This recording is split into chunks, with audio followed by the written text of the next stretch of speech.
How'd you come up with the, or who came up with the name Junior Mafia and why Junior Mafia? Well, that was all Biggie. Okay. Biggie had the Junior Mafia. He was doing it in records. Okay. He was, like I said, whatever was in his mind as it pertained to Junior Mafia, I just know at the time it was just his homies. You know what I'm saying? It wasn't a group. They didn't rap. Big was the only one who rapped, right? So I was like, okay, I'm I'm gonna help you build this into something. So I came back, you know, all of his crew that was around him, we used to just stand around, kick it, and I started developing this idea. And I was like, oh, you know, once, you know, Klepto was it because it was real part of his real life. Right. Klepto used to be a booster, right? And he used to get big, you know, but he had a Q45 Infinity Mhm. and he used to drive Big around. He was sort of like the chauffeur in the beginning, like my man, but let's smoke weed together. Right. And then he used to rap. So I was like, okay, Klepto gonna be this part of the group. But it was really like all of those groups was sort of like his subconscious. You know what I'm saying? Like Kim was the lieutenant, the Snakes, Ray Sean and Banger was the hitman. You know what I'm saying?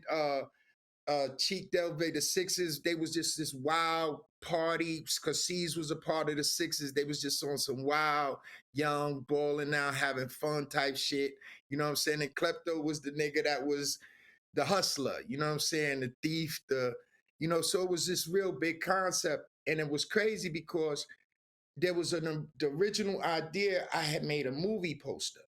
And the original concept that I ran around the music business pitching was the movie poster was Biggie getting out of jail and he wanted to start his own mafia family, Junior Mafia.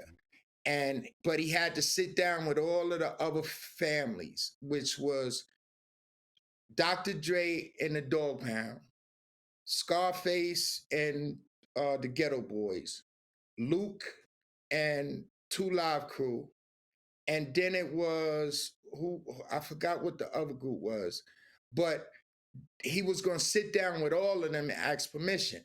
Now, what's interesting is because I actually pulled it off. I had a conversation with Suge down in Miami, with Luke. Everybody was going to be a part of it, and moving forward, that's when the whole Suge thing went crazy. You know what I'm saying? But that was the original concept.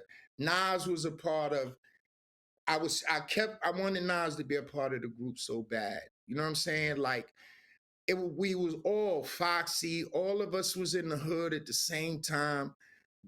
We was all grinding, you know what I'm saying? We was all I came out of, you know, because I was hustling at the time, hustling, you know, the city was turned up, TNT was not kicking open doors. In that era, we all shifted out of town, came back. What's the next hustle? The music business. You know what I'm Right. saying? Everybody joined in. Like all of the hustlers was like, y'all making millions of dollars, Right. right? So I was one of them. So I'm like, okay, we're gonna do this. So that's how it originally started. You know what I'm Right. saying? It was like, and at the time, Big was signed to Uptown, right? He had just got his deal with Uptown, right? But then they got kicked out of Uptown. So we didn't have the deal yet at all. You know what I'm saying? Once Puff got the deal at Arista, I started shopping the Junior Mafia, right? We had no demo. I think we might have had one demo or two songs that we had produced at Daddy O Studio. Right. And it was Lyrical Wizardry, which was Klepto and Big. And if people really listen to that record, Klepto held his own against Big on that record. You know what I'm Right. saying? On the Junior Mafia first album. Right. Um, and it was another song, right? That's the only demos we had. So we went around the music business. I had the poster and them demos. Biggie had Party and Bullshit.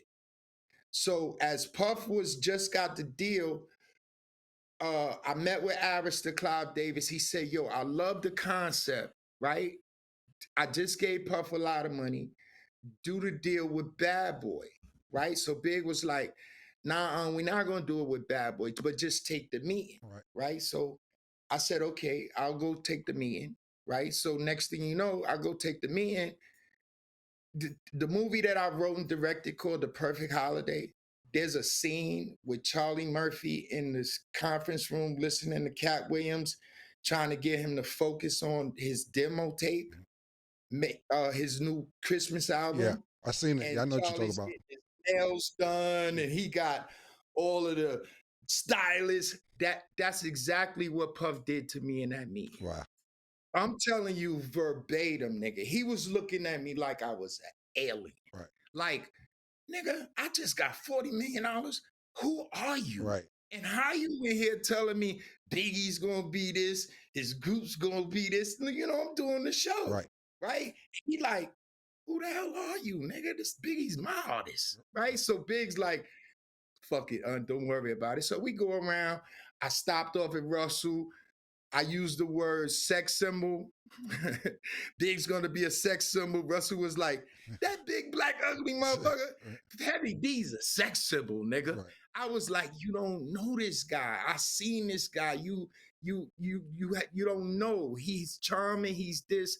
So fast forward, you know what I'm saying? The music, the deals. Like we can go all day about the steps Right. of how we got there, but the rest is kind of sort of history, Right. a longer story, but it was an amazing story, you know what I'm Right. saying? But that's just the crux of how we started.